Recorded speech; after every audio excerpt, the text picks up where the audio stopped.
estoy súper emocionada de estar en Buenos Aires conmigo. Por la invitación de estar en yo ayer estaba realizando un seminario, una conferencia en Santiago en relación a Noche Cero, y la charla de las 2 de la tarde fue muy parecida a lo que hice ayer, pero la de ahora está hecha especialmente, cosa que no voy a hablar de eliminación en general, sino que compartir algunas reflexiones desde el punto de vista de la prevención, porque casi todos somos profesionales de eliminación, y entonces más específica. Paulina, un poquito más cerquita porque no te escuchan al fondo. Ahí se escucha. Ahí. ¿Se puede subir el volumen del micrófono? No, está a tope, pero ¿A tope? ahí va. Bueno, voy a dar ahí. Entonces, lo que quiero compartir es más desde un punto de vista sensible. Esto es el valor de la oscuridad.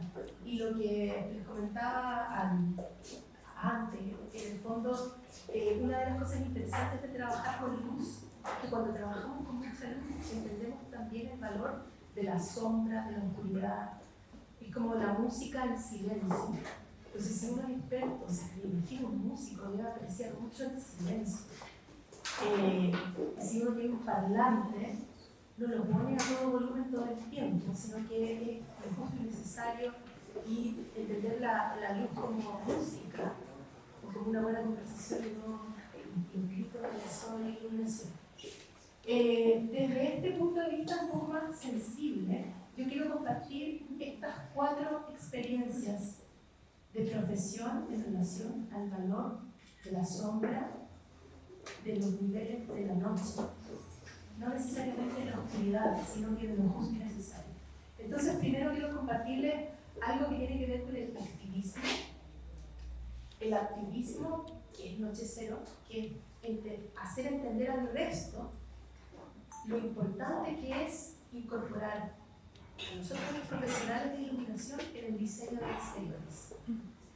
Después quiero compartirles el valor de la sombra en relación a las posibilidades que se pueden hacer durante el día. Hicimos como un statement, como un manifiesto de luz y sombra que hicimos este año en el desierto de Atacama, que ojalá lo repitamos el próximo septiembre. Jujuy, Atacama. Lo otro, compartirles un ejemplo de arquitectura donde trabajamos desde la oscuridad, y el último sería en relación a el arte. Yo hago algunas instalaciones de arte. Acá, no sé, está Eli, hay gente más topísima en eso, entonces puede ser una experiencia más modesta de entender la emoción a partir del control de los niveles y las posibilidades de control. Pero quiero partir antes de acá. Cuando se aborda el diseño, una de las gracias que al analizar o proponer un proyecto de diseño no siempre tiene que partir desde dónde es, quiénes somos realmente. Entonces, independiente del proyecto, es como tener esta mirada de afuera. ¿Quiénes somos? ¿Dónde estamos? Este es el planeta y nosotros estamos aquí. Somos hermanos del sur. Muy poca gente vive en el sur. Somos 6 países que tenemos sur de todo el planeta: Argentina, Chile, Uruguay, Nueva Zelanda, Australia y Sudáfrica. Punto. El resto tiene condición tropical, que es un poco más homogénea, y el resto, todos los demás están en el hemisferio norte. Entonces, esta condición del sur yo creo que hay que aprovecharla para las decisiones de diseño, y no hacen ser no solo exóticos, sino que cualquier cosa que hagamos para el resto va a ser muy creativa. Y desde de dónde estamos aparece quiénes somos. Primero, somos sur. Y el planeta siempre lo muestra con el norte deformado y hipertrofiado de grande. Pero Chile es el país más largo del mundo. Y Argentina, si uno lo pone en territorio, es del porte de la India. O sea, es tremendo. Y dentro de estas características, y porque a mí me gusta ver el planeta así, lo encuentro más democrático, el sur, el norte y el sol arriba. El sol siempre está arriba. Esta es nuestra...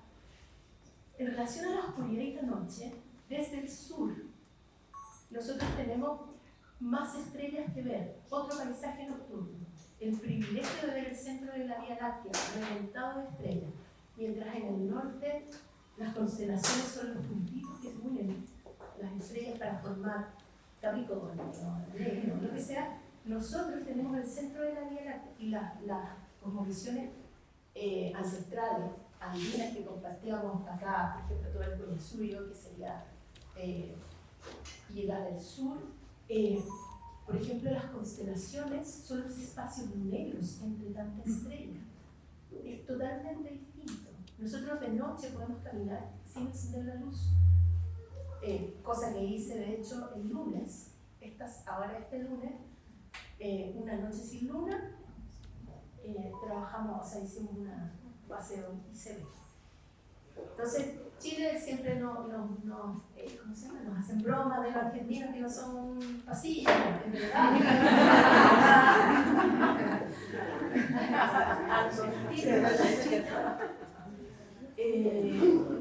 Pero aquí estamos. ¿Qué es diseñar desde lo que somos?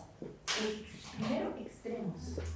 Compartimos el desierto más arriba del mundo, Atacama, acá está Jujuy. Y somos lo más cercano a la Antártica, la pureza y lo prístino de la Patagonia, nadie más lo tiene. Todo arriba está sobreexplotado. Ser prístino es un valor que yo creo que ambos, yo creo que Argentina lo hace mucho mejor que Chile, pero es parte de lo que somos. Entonces, desde esta especie de manifiesto de identidad, y involucrando este tema de la luz y la sobreiluminación de las ciudades, es como que nace anochecer, para trabajar en el futuro de la iluminación de las ciudades. Es decir, nosotros nos olvidamos que tenemos esto arriba de nuestras cabezas. Esto está en la misma Santa Jujuy, en esa misma latitud. Las constelaciones son los espacios negros entre tantas estrellas. Por si acaso yo los voy a contar después, pero ven como que hay sombras. Esas son nuestras constelaciones. Y esto nació como una iniciativa hace 12 años que hicimos el primer evento. El último fue ayer, por eso llegué el día un poco trasnochada. Pero el tema es que toda la iluminación urbana desde los años 50 se hace con criterios, tecnología y normativa para el automóvil y no para las personas. Y de a poco ese tema hay que recuperarlo, que el espacio público se diseñe con tanto cariño como se diseñan los interiores. Entonces, una forma de poder mandar este mensaje es, en el fondo, todas las decisiones de ciudad, cuando quieren proteger, se hacen desde la ciencia o desde el patrimonio, y se olvida que nosotros existimos. Los que somos expertos en iluminar. En general, yo creo que no han invitado a mucha gente a iluminar la ciudad, sino que es por decisión de eléctrico, o municipio. Entonces, aquí hay gente que lo hace súper bien. Esto tiene efectos especiales. Si yo paso, se deforma, pero va a volver a su posición. Entonces, es entender este tema del valor del diseño. En Chile, yo creo que también pasa, por ejemplo, se toman las decisiones de ciudad exterior desde un solo enfoque. Primero era la energía y la eficiencia energética. Eliminemos todo de la eficiencia energética. Luz fría, súper eficiente, y resulta que el resto de la calidad de vida no funciona. O iluminemos ahora desde el medio ambiente, por ejemplo, que ahora en Chile está siendo todo amarillo, pero resulta que no controlan la sobreiluminación igual que en el camino. Entonces hay que involucrar todas estas áreas, y cuando nosotros sabemos trabajar desde el diseño, uno instintivamente trabaja la multidisciplina. Cuando se diseña un edificio, se involucra ingeniería estructural, agua, alcantarillado, 14 diferentes especialidades y todas se conjugan en un diseño donde lo más importante es la calidad de vida. Y eso uno lo tiene incorporado. Y a pesar de eso, los interiores están súper bien iluminados. Cuando se encendían estas luces acá, en Cambila, yo salgo a la calle y desaparece. Es la peor luz sin ningún tipo de ingenio. Entonces, es un tema de educación, pero este es el objetivo del poder, es poder tener el diseño arriba, el centro de ciencia y patrimonio para cambiar el futuro de la iluminación de nuestra ciudad. Y esto es un repaso básico. Por ejemplo, esta luminaria como bolita, me imagino que acá existe también, pero hace un tiempo atrás hicieron un recambio en bar por una que era de LED más eficiente, pero resulta que se mira solo la eficiencia y no el diseño. Pero ahora eso se le puso un LED y nosotros pedimos esa luminaria. La luz que realmente es útil y llega abajo es el 16%. Todo lo demás es contaminación lumínica. Entonces hacemos este ejercicio en general, que es más simple que cuando lo hacen la iluminación de autopistas. Pasamos un plano y le decimos el hemisferio superior. Todo lo de arriba es contaminación lumínica, no sirve para nada, 100% de la noche. Contaminación ecológica, entrar a los pajaritos, etc. Si nosotros hacemos este ángulo, más o menos entre 25 y 30 grados, sabemos que esta es la que más odiamos todos los profesionales de la iluminación, la que encandila. Terrible. Satanás, ahora con esa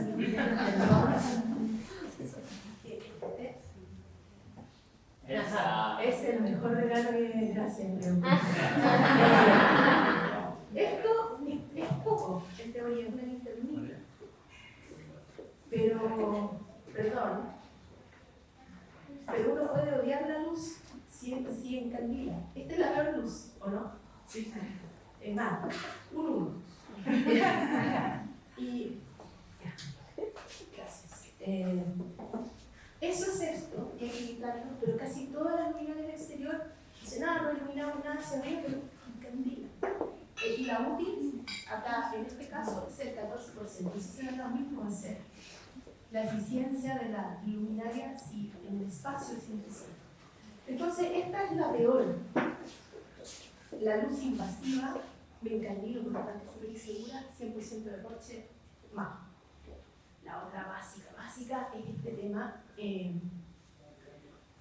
Con esta iniciativa Noche Cero, la idea era involucrar ciencia, diseño y patrimonio. La primera vez que lo hicimos fue en 2012 y la idea era convocar al mejor de cada área para poder hablar del tema del futuro de las noches en el desierto de Atacama, que es uno de los mejores lugares para ver las estrellas. Entonces, si se hacía esto en Londres, iba a ser un discurso vacío, porque en Europa el 98% de la población no puede ver las estrellas y ve 3 planetas, no se ve la estrella del territorio habitado. Entonces teníamos que hacerlo acá, o sea, acá yo digo en el sur, pero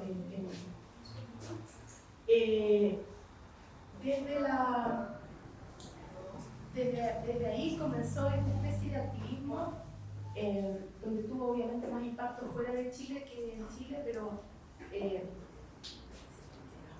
de repente me invitaban, no sé, a China, fui como 3 veces a hablar del tema y yo creo que no solo yo, sino muchas otras personas empezaron a hablar de la importancia del diseño de la iluminación para poder resolver el problema de las ciudades, seguridad, calidad de vida, salud, etc. Entonces, yo creo que es interesante saber que desde el sur fuimos pioneros. Después de eso me invitaron a la Dark Sky Association, que es una organización de Estados Unidos que nació desde la ciencia astronómica, pero primero estuve en el comité técnico y me juntaba al grupo de leucos que cuando me invitaron al comité técnico había todos ingenieros, todos gringos, Y yo en general no estaba de acuerdo con nada, algo que se cambiaba. Y cuando dice, no, por favor, invitamos a ser parte del directorio, así que ahora soy parte del directorio de la Darstein. Y en el fondo le decía, mira, mi misión es, primero, que deje de ser tan gringocéntrica, o US-centric, que decía para que no se me haga, porque el planeta es más grande, ¿no es cierto? Somos 8.000 millones de personas y Estados Unidos el 4% de esa gente. Entonces, es un tema de soberanía, de decir el planeta es grande. Estos son los temas básicos, pero nosotros vamos más allá. Esto es como para la autoconstrucción, que sea útil, dirigida, que poder controlar los niveles para la noche, que sea cálida, cosas básicas que nosotros no tenemos. Pero desde el diseño, como abordar el diseño de iluminación, nosotros podemos generar otro tipo de cosas, como contar un cuento o un relato. Esto es pública. Esta es una posibilidad que tuvimos para poder desarrollar un proyecto en Santiago en un barrio con comunas muy vulnerables, pobres. Todo está en basural y hubo un proyecto para poder hacer una laguna artificial. Santiago es seco, entonces no hay mucha agua. Se hizo una laguna de 1 kilómetro de largo, se hicieron unos cerritos entre medio acá, y iba a ser como un parque de agua, un parque fluvial, todo está lleno de agua, y empiezan a recortar el presupuesto si fueran los juegos de agua. Pero bueno, vamos a hacer con la luz el recuerdo de que ahí había agua. Entonces, esto es una foto de la piscina que tenemos en Curacaví. Tenemos una foto, si no hay una piedrita, no hay foto. Le bajamos el tono por Photoshop a turquesa. Se ve más cian, pero es turquesa. Y trabajamos, si se fijan, en esta parte con Go y mantuvimos el cielo oscuro, y eso de atrás es una multicancha que hay atrás, eso no es culpa nuestra, pero en el fondo se generaron espacios más poéticos. Y la gente cuando iba, yo no puse todas las fotos, pero me acuerdo que nos quedamos mirando cuando lo inauguraron y pasaba la gente y decía así como, como que me invita a tener otro tipo de actividades. Y fue, bueno, ha sido bastante reconocido el proyecto en otras partes del mundo, pero son decisiones simples de iluminación, que es un poco pedirle prestado a la iluminación teatral, decisiones de diseño al interior, porque los bobos, la gente de teatro lo usa así. Es como, préstamelo y esto es obviamente la luminaria tiene una apertura de 14 grados y eso nos permite alejarla y cubrir este espacio, diseñando las líneas. Esto también en el parking fluvial, y acá es una decisión de contemplación de la naturaleza, porque cuando yo paso por estos puentes, en el fondo me pongo en la baranda y puedo mirar sin que nada me encandile. Y acá trabajamos y estamos muy asustados, diciendo, no, acá todo se roban. Entonces, dentro de un perfil de acero estándar, pegamos un LED aquí escondido arriba y logramos muchos más niveles que subieran postes. Ustedes ya saben que eso encandila, un tracto enorme y de hecho la constructora, ¿cómo se llama? Para ahorrar no puso el perfil de aluminio y afortunadamente esto se instaló en 2015 y sigue igual. Así, y en un barrio vulnerable. O sea, una de las cosas interesantes que esta foto tiene algún tiempo, el parque hizo que se instalara el edificio acá, y ahora tiene mucha vida. Y de las otras cosas que también me siento muy orgullosa es que una vez que esto de basural se transformó en parque, decíamos nosotros, esto no va a matar un bichito. Era lo que yo decía, que me creyeron, pero yo estaba segura.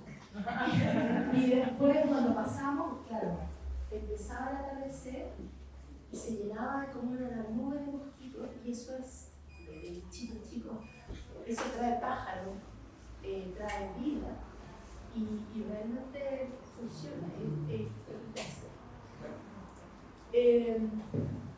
Esto pasó. Por ahí hay un documental, si es que quieren ver, que hicieron,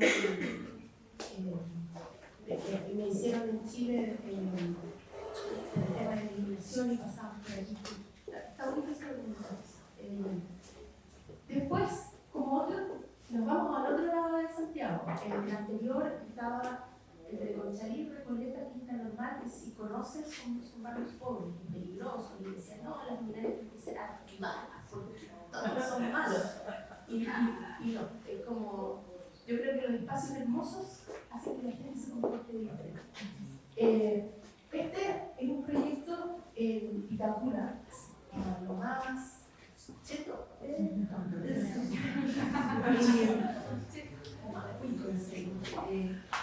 y acá era una artista que hizo una escultura que tenía como 400 metros de largo, y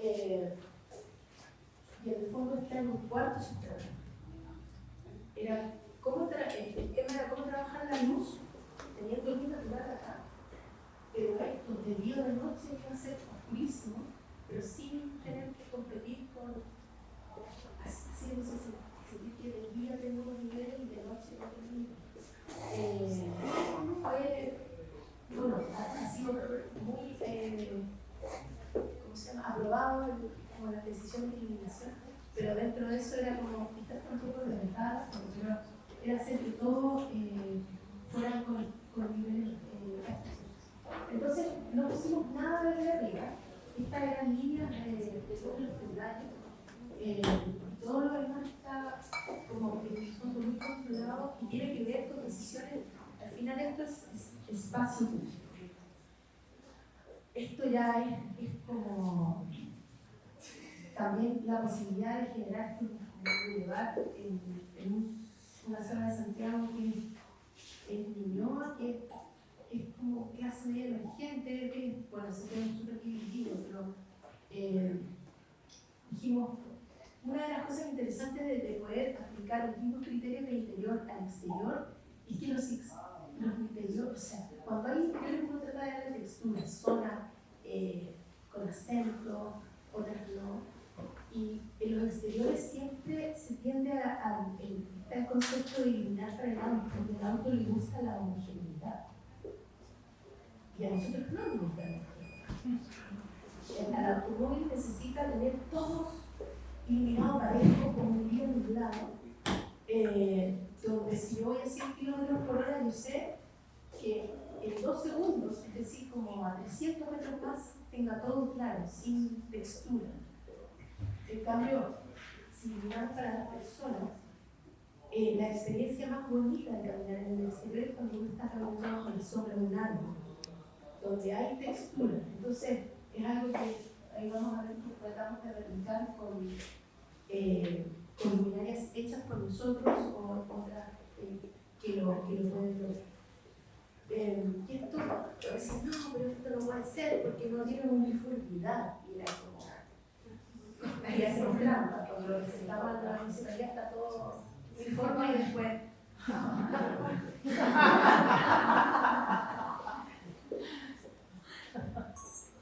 Este es algo que hicimos en el desierto de Atacama, en una salitrera. Entonces, es un proyecto muy aislado, tuvo su orgullo, un teatro en medio del desierto, una estación de tiempo abandonada, hecha de razón, y era cómo iluminar sin encantar y que yo pueda ver las estrellas. Entonces son decisiones de, esto es un perfil donde escondemos más o menos 8 centímetros, una línea de 5 watts, o sea, son como 300 lumens, que en la actualidad es N, es como baja eso, y en la ciudad siempre es muy individualidad, porque estamos acostumbrados a la sobreiluminación. Una de las cosas interesantes es que se empezó a transformar en un punto de encuentro de los ciclistas para hacer rutas que antes no tenían. cuando empiezan a hacer estos cambios. Entonces, cerrando este tema, pensar que, bueno, tengo una foto de Santiago, estamos con contextos que en general son muy iluminados, pero si nos invitaran a nosotros, los que hicieron la iluminación, a tomar las decisiones de la eliminación de exteriores que son bien básicas, el criterio, podríamos tener, obviamente, el lugar iluminado, tener el cielo así, porque esto está sobre nuestras cabezas todos los días. Esta fotografía la tomó nuestra fotógrafa favorita, que se llama María Cirano. Es un montaje, pero estamos sobre el edificio alto que se llama Titanic, tomamos la foto y ella se fue entre Santiago del Paraíso en la misma latitud, apuntando al mismo lugar, sacó una foto de un lugar sin contaminación lumínica y este es lo que estaba en la foto. Entonces nos estamos olvidando de que tenemos esto, sobre todo nosotros, que tenemos esta condición sur. Somos bacanes en términos de paisaje nocturno. Listo, etapa 1. Etapa 2, y después viene Este es otra cosa que les quería compartir en relación al valor de la, no de la oscuridad, sino de la sombra y las posibilidades de la sombra. Les voy a contar una historia. En el año 2015 fue el Año Internacional de la Luz, que lo celebramos todos los que estábamos trabajando con iluminación. Uno, de hecho, el primer evento del año fue el lanzamiento de un libro en Suecia, en el Salón de los Premios Nobel, por alguien que yo creo que muchos conocen, Alexander Stratimirovich y Sandra Brown, que decidieron hacer un libro que se llama You Say Light, I Think Shadow. E invitaron a varias personas para que hablaran o escribieran con este concepto. Tú dices luz, yo pienso en sombra, o en Argentina vos decís luz, yo pienso en sombra. Y el libro es una joya. Hicieron un lanzamiento acá este año en Buenos Aires, así que lo conocen. Y una de las cosas interesantes es que a mí me invitaron a participar, muy organizadas ellas como 2 años antes. Y me dicen, mira, te queremos invitar a escribir un libro. Y yo, voy a escribir de la luna. Y me dice, no, está ya Nobel escribiendo. Bueno, voy a escribir de la luna. Y dice, no, está Mark Meyers y Cabrón Mente escribiendo eso. Talleres, no, está Light Collective escribiendo eso. ¿Qué hago? Y dije, bueno, condición sur, somos extremos. Voy a escribir de las experiencias de la luz en la naturaleza, que desde en ese momento era la única, sentí cuando me dijiste que era la única sur-sur, la luz artificial no puede competir con la naturaleza. Voy a escribir de eso, de mi experiencia en las alturas. Tengo, toda mi familia se viene a la Concagua menos yo, que hago 4.500 de montaña, entonces soy la más ordinaria de todo. Pero subir a la altura con frío, con los hielos cortados, bucear en el Pacífico, que es larguísimo, ver cómo entran los cuchillos de luz cuando uno bucea, o en la Patagonia, en el desierto de Atacama, que es el lugar con mayor radiación solar del planeta, donde las sombras son con una personalidad, son negras de corto. Versus cuando uno viaja más al sur, las sombras son más suavecitas, más azuladas. Entonces fue como un relato. Me fue muy bien con el texto. Le dije, no, es un libro que sí. Y el año pasado me contactaron a Alexandra y me dice, mira, nos gustaría que intentamos cultural la celebración de los 10 años. Cultural no. ¿A quién más invitan? Mira, no sabemos a quién más, hasta el momento te hemos contado a ti. Tengo que hacer algo interesante. Entonces, pensé, bueno, además que a Alexandra, esto es, perdón, el momento de cotilleo, que su pololo, novio, es argentino, entonces yo creo que estaba buscando por excusa. Era durante el equinoccio, que es un momento importante para la luz natural, en todas partes del mundo el sol sale por el este y se pone en el oeste, como preciso, y marca los puntos cardinales de manera precisa. Esa línea pasa por el desierto de Atacama, en la segunda región, el Salar de Atacama, que es el punto más turístico que tenemos, de los más turísticos de Chile, cruza Jujuy. Y el resto no me interesa que cruce, pero es un evento solar. ¿Por qué no hacemos una instalación de sombra y luz en el desierto de Atacama el día del equinoccio? Testeando materiales, y yo creo que ustedes lo han testeado en distintos tipos de electrónicos donde la luz filtrada, es decir, la sombra, esta es la sombra, pasa con un color, en este caso era una magenta, y la luz reflejada, porque el electrónico no es un material egoísta, no se queda con nada. Dice, tú pasas, tú, el otro material lo absorbe, se calienta, y dice, no, yo no. Y lo rebota. Entonces rebota todos los complementarios y aparecen estos tonos que veíamos como el viento los trabaja. Entonces, a partir de eso, era este manifiesto muy modesto, pero muy interesante, de luz y sombra. Entonces era como hacerlo acá. El libro, ahora ya no lo voy a bastante, pero en el fondo estaban estos próceres y yo decía, ¿qué hago ahí? ¿Qué susto? Entonces era esta como una noche radical, porque las estrellas son increíbles, es un lugar que debe ser Atacama, Jujuy, como si quiero las mejores noches del planeta, están ahí. Y los días más brillantes del planeta están ahí. Día y noche como experiencia natural. Celebrarlo con esta condición, este es el caminito donde pasa el trópico. Entonces, a partir del texto, que era un viaje de luz y naturaleza, que es lo que escribí, era hacer una instalación que funcionara de día, pero que nos dejara poder tener la experiencia estrella. Y esto es lo que voy de nuestro cielo. Las constelaciones de la cosmovisión de nuestros pueblos originarios eran los espacios negros donde tanta estrella. Y la Vía Láctea, en el fondo, es un río que va de norte a sur.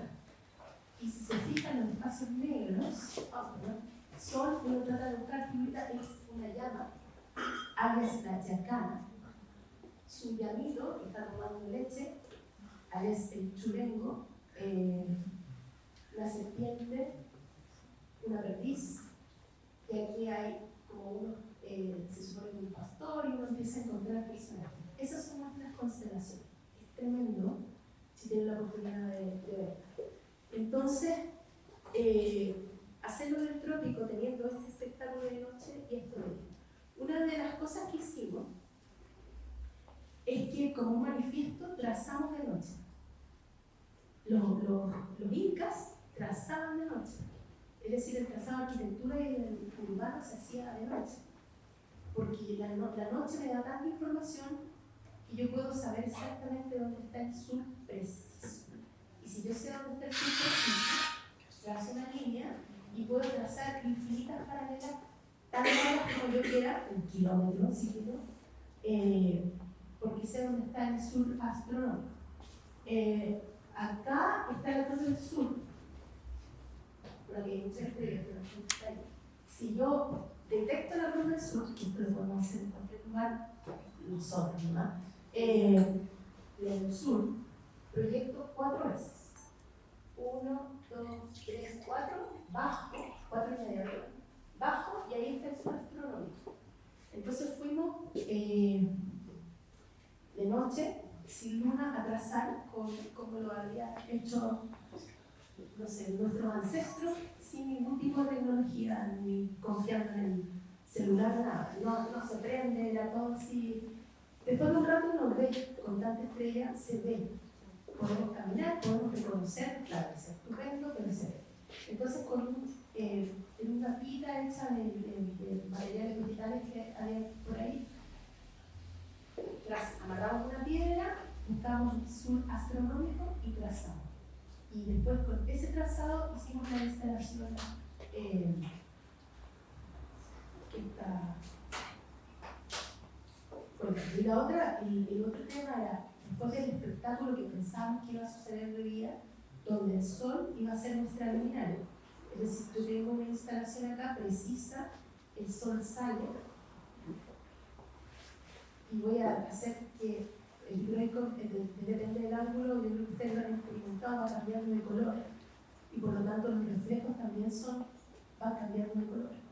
Yo puedo determinar como un reloj de color qué hora del día es, y de acuerdo a la geometría de la sombra, tengo algo norte, y muy rápidamente se empieza a chicar, desaparece porque hay un óxido, y después se empieza a agarrar para el otro. Entonces, esta era nuestra instalación, la sombra y el reflejo. Esto es cerca de la salida del sol. Acá hay como una especie también de statement. Esto es el equinoccio. Marzo, abril, mayo, junio. El sol se pone acá.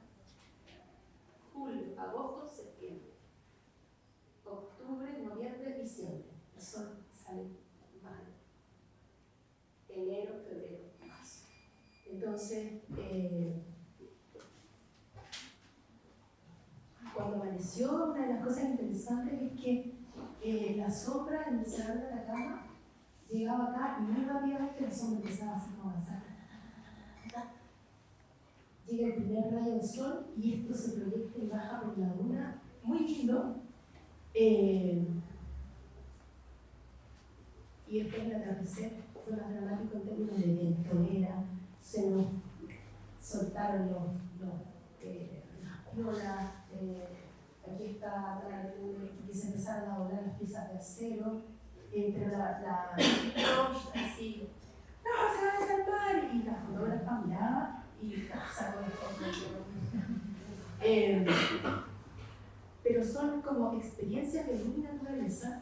Esperamos que saliera, se corriera el sol, la puesta de sol, y esperamos la salida de las estrellas sin ninguna luz artificial. Es una experiencia que poco hemos tenido después de estar mucho rato viviendo en la ciudad.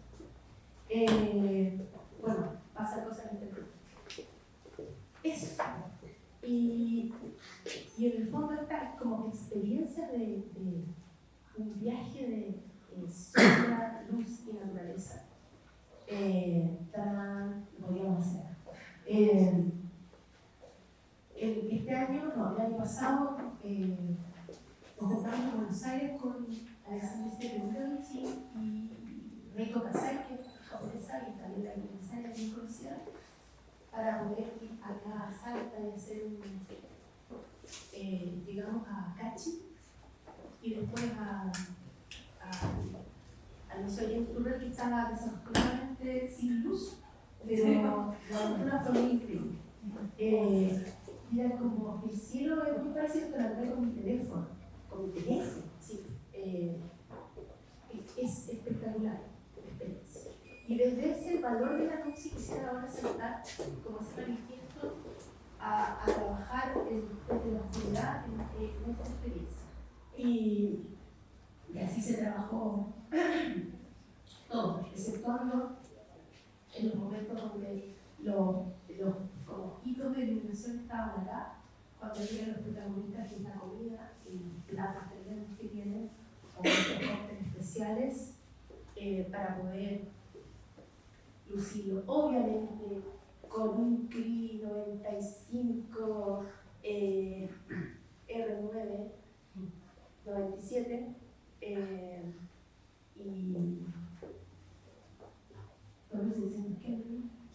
y estas ópticas que nos gustan a nosotros, que no son, yo le digo las ópticas chasconas cuando uno pone un spot y está lleno de frizz, o cuando tienes que frame desde el punto más brillante hasta afuera como que fuera una ola de, como de un aterrizaje suave entre la furia de la luz. Eso. Así que ahora pasamos a degustar el segundo grupo. Uno de los temas para que no son la aprendizaje que debe haber, el tema más delicado del LED es con cuánta calidad reproduce el rojo. Yo puedo realizar un buen LED o un mal LED solo con algo rojo. Los malos LED son muy egoístas en la reproducción de rojo. Para los niños y carnes, tema vital para Argentina, el rojo tiene que ser topísimo. Porque,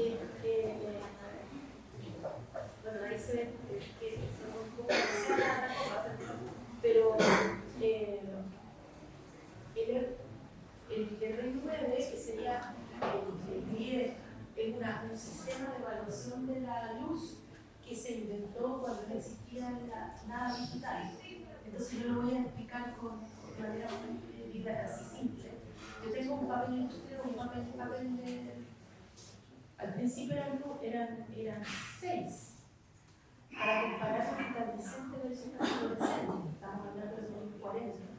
Entonces se ponían estos papelitos lustres, todos de colores pasteles, y decía la incandescente es la verdadera, la verdad verdadera.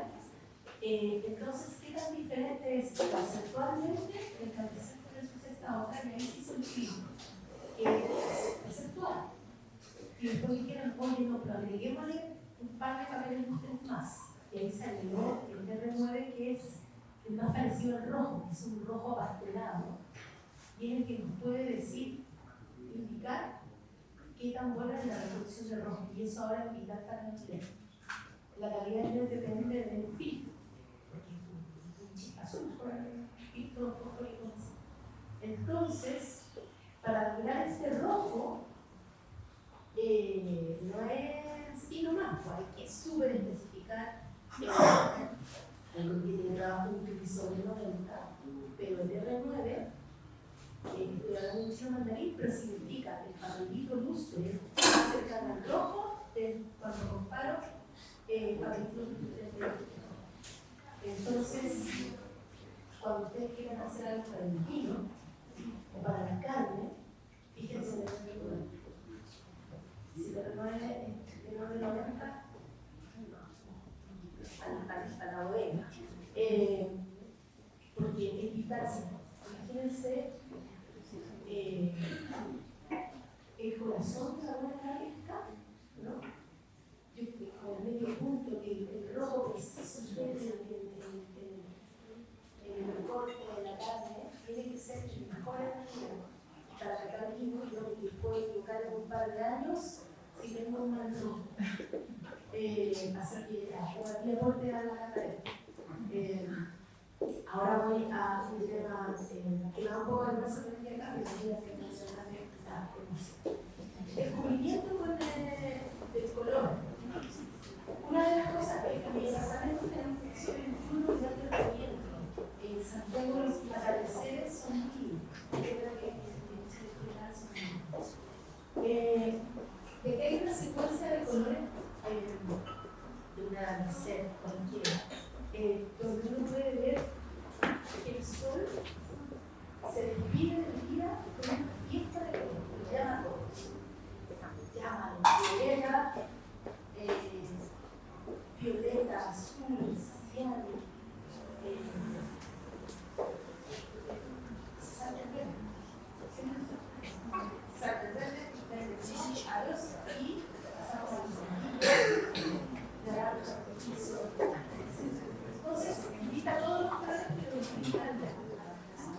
primero en realidad es un tema de percepción de los ojos. Y esta es una foto que saqué acá, al lado de la casa, con el espectro real del espectro visual electromagnético de cielo. Siempre hay unos pilosos todos los años, pero en el fondo nosotros podemos ver de violeta, azules, verdes. Nuestra mejor percepción de color de la realidad es este rango de los verdes y durante la noche es un cambio. Y el rojo. Y el rojo, dentro de nuestra percepción, son súper importantes porque somos de los pocos mamíferos que nosotros, los bonobos y los chimpancés, somos los únicos mamíferos que ven rojo. Por lo tanto, el rojo tiene que ser y es inverso del espectro visual. Trabajamos, eso es como desde la percepción, ciencia, pero hicimos un experimento, una instalación de luz que le pusimos unos atardeceres perfectos con Magdalena Australia, que es una artista. Yo quería trabajar en esta sensación de puesta del sol, que es como una oda a la luz, que se pone el sol y pinta todos los colores. Y se hace una fiesta, un pincel, menos el verde. Entonces, era durante algún tiempo me invitaron a Singapur a trabajar y participé en el concurso de hacer la nueva iluminación de uno de los invernaderos del Marina Bay, que lo había iluminado cabalmente, quedamos segundos. Pero una de las cosas que pasaba en Singapur, que es súper todo, maravilloso y todo, pero siempre está nublado y no conocen los atardeceres. No ven las puestas de sol y saben lo que es eso, y dicen, ¿pero qué existe esa manera? Entonces, fue una pregunta de uno de los candidatos que fueron cambiando con los colores simulando el atardecer. Y a partir de igual, que dejó un montón cómo son los atardeceres en distintos lugares, por Chile, que es un país larguísimo, Argentina también lo es, los atardeceres de distintas latitudes.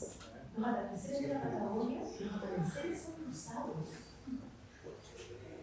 Los atardeceres del norte son violetas. Entonces, era cómo trabajar una programación de esto está aumentado, está en export, esta secuencia completa de operaciones está acelerada. Era cómo trabajar distintas percepciones de un atardecer a través de una programación de LED, pero que fuera lo más natural posible.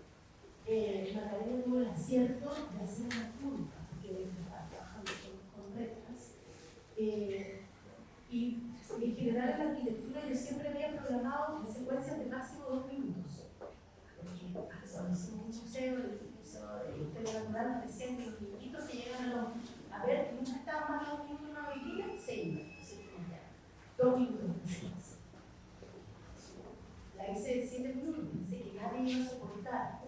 Pero resulta que trabajando desde la oscuridad, todo oscuro, un poco de color, y la gente se conmovía.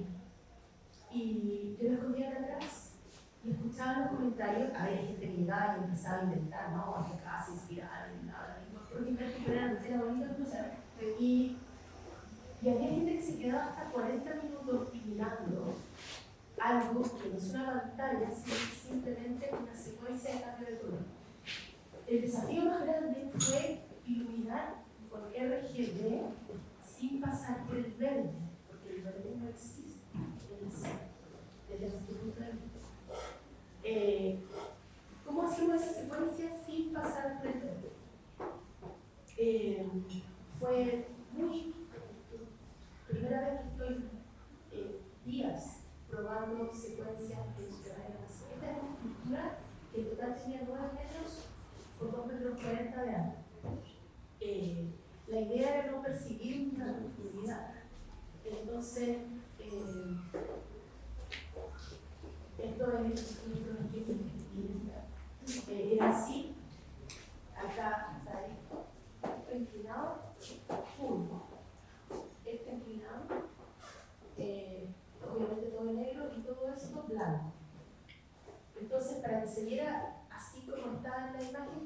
niveles eran dos colectivos que nos decían, no, pero esto no debe eliminar nada, porque la gente con que está acostumbrada a reventar con color. Y sobre eso eliminaba lo más posible. Entonces acá había dos secuencias. Esta, que le daba como una especie de el reventón del horizonte. Cuando se pone el sol hay una zona que es más iluminada. Entonces era el reventón del horizonte. Y esta era como para abajo esto blanco. Esta tela pensada era el gran desafío, porque si tenía una arruga, un puntito, me iba a revelar la realidad, como cuando los magos se imaginan. No tiene que verse donde viene la luz. Si yo veo que tiene una pelusa, digo, ¡ah! Y la sombra me da información del volumen, y yo ya lo puedo como entender que hay materialidad, pero tenía que ser liso de manera que yo no tuviera un fondo. Así que fue eso súper importante. Entonces acá estaba la secuencia de programación. Y el cómo, o sea, hay comunidades de cosas así, las programamos esto como gabinete, esta y esta otra. Cada una de estas líneas tenía una programación diferente para poder lograr la sensación de atardecer. Y andamos en varios grupos de secuencia, no son algunos, un poco más presentes para poner, pero fue muy interesante poder hacer eso y ver cómo la gente reaccionaba. Estuvo un mes esta instalación y de verdad a mí lo que me sorprendió es que se quedara más de 7 minutos. Era todo negro, no sé qué se quedó mirando. Y en el fondo, cuando bajan los niveles, yo me conecto con otras partes del cerebro. Esto ya ahora lo he aprendido, es más como neurociencia. Cuando bajan los niveles azules, el cortisol se va. Yo trabajo con casco azul, muy ordinaria esta luz, huelga, se va. Entonces yo quedo sin cortisol, sin la hormona de la alerta y el estrés. Los tonos cálidos y los bajos niveles me dicen que para la vida. Pero estoy en un limbo y ahí yo tomo las decisiones acá, ¿cierto? En el frontal cortex, la corteza frontal. Decisiones, que es la luz del mediodía, pero bajo y se va a otra parte del cerebro, que es la introspección, cuando digo, ¿cómo quiere mañana? ¿Qué será de mi vida? La hora romántica, la hora chilao, la puesta de sol. Cuando estamos sin estímulos, esa es una parte del cerebro que proyecta. Y el abajo mental con las emociones. Acá yo creo que la mayor parte debe ser creativo y todas esas emociones funcionan mejor de noche. Hay gente que toma decisiones en el ejecutivo, son mañaneros. Y los volados, creativos, son más nocturnos porque es un tema, ahora ya lo sé, pero era mi instinto. Entonces esta emoción está conectada con los bajos niveles, pero una de las gracias que tiene el color es que yo con un poquito de nivel, el color sale tremendo. Y es una de las cosas que yo creo que es ventaja de la gente que se dedica a la iluminación teatral, de tener esa sensibilidad, y es como pedirle prestado a la iluminación teatral o a la instalación esas cosas para poder aplicarlas en la iluminación arquitectónica. Entonces, tomaba fotos y después le decía a la gente, podemos usar esta foto, sí, pero se quedaban pegados con la secuencia que podíamos lograr. Esta, por ejemplo, es algo que yo juro lo vi en Punta Arenas, al aterrizar en un amanecer, que había, de hecho, esto acá se ve medio verdoso, que es como un turquesa. Y cómo se quedaba la gente sentada, pegada, mirando. Y lo más interesante era que no se dieran cuenta de qué se trataba, o cómo estaba estructurada. Así que el corte, pero era algo que no era muy difícil de averiguar. Y la secuencia era lenta y se quedaban pegados. Entonces, eso era como una emoción introspectiva. Yo creo que cada persona se pasaba sus propios rollos. Es una cosa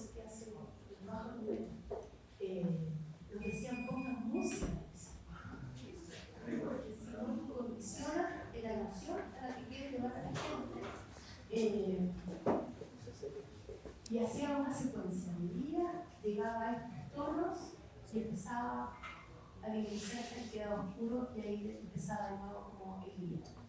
Uno de los desafíos técnicos del ver es lograr aterrizar, yo voy a decir aterrizar. Este es un avión que va volando con 100 lux sobre cualquier lado y tiene que aterrizar a 0. 100 kilómetros de combustible. El problema de la electrónica es que yo puedo estar en 100, bajo, pero esta aterrizada entre un 5% y el 0 tiene que ser la más grande. Y resulta que la comunidad en general, y esa es la gracia de encontrar una buena marca, es que empieza así, se le va toda la magia. Entonces fue lo más difícil, poder lograr esa secuencia de aterrizaje, de como cuando, como sin porrazo, caer con eso, liberizar, caer con ¿qué pasa? Como justamente el hecho de haber temas magnéticos, porque usted ha trabajado con cosas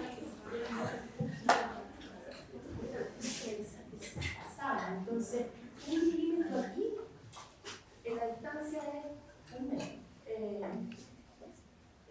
Tiene como mucha precisión para lograr como esta magia de la luz.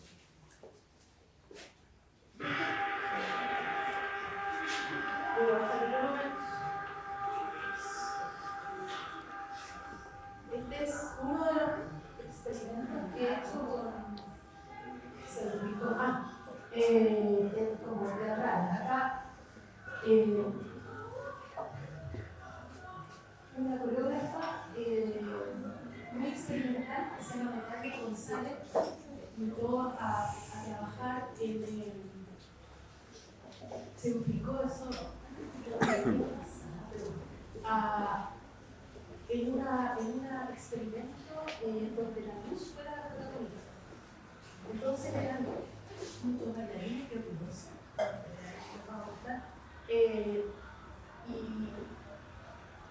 y la luna era la que iba a ser como un segundo protagonista que iba a guiar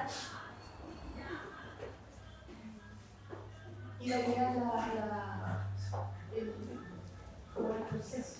Entonces nos inspiramos en un poema de Gabriela Mistral que se llama Noche Andina. Y bueno, no voy a leerlo, pero habla de la noche en un valle, que puede ser un valle de sal. Cuando bajan los niveles, que es una cosa súper interesante de experimentar, yo lo más que quise lograr acá fue en ese teatro, lograr en el GAM, en un lugar conocido, y el lugar de asistencia, lograr la oscuridad total, porque siempre hay una necesidad de emergencia, y lo que sea, tiro inmediatamente altera y me pone en contexto. Tapamos, sí, que tuviera permiso todos los puntos de la luz de emergencia, de la luz de todo.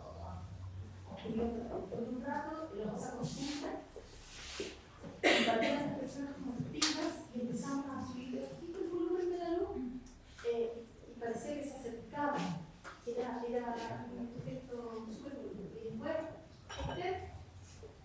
era como el elemento que iba guiando la escena. La vida amanecía o hacía como alarmas y todo era la función de este set que pudieron trabajar con las secuencias. Y ahí también fue una experiencia súper bonita ver cómo reaccionaba la gente. Tampoco se sabía qué es lo que estaba pasando, porque parecía un volumen.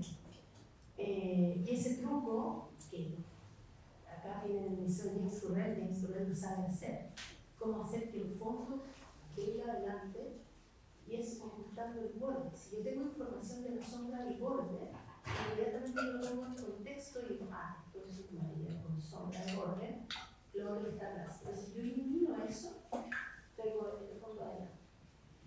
¿Y qué es lo que hicimos con esta y abajo puse un material reflectante suelto, entonces cuando bailaban se arrugaban y daba esta sensación de agua. Entonces fue súper